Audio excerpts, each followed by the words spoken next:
Neden saçların beyazlamış arkadaş? Sana da benim gibi çektiren mi var?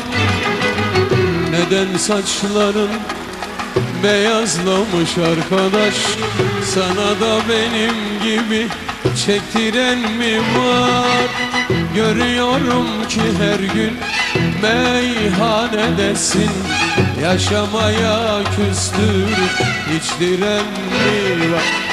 Görüyorum ki her gün meyhanedesin, yaşamaya küstürüp içtiren mi var?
Katlanmayı bilmeyen aşkı çekemez.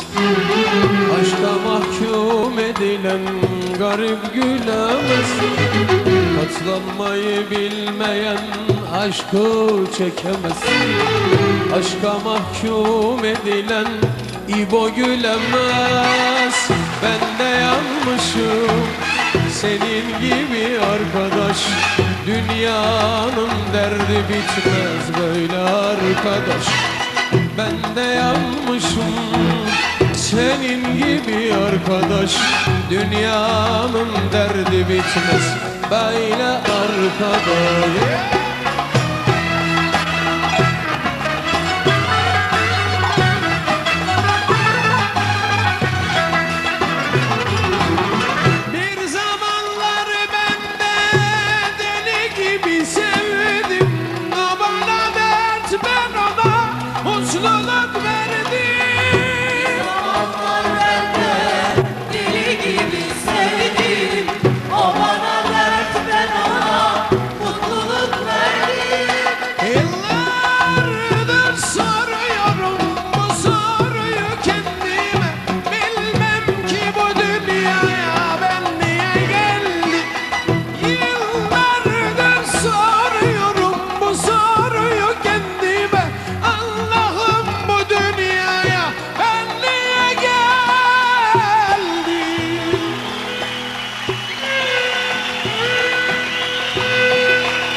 Neden saçların beyazlamış arkadaş?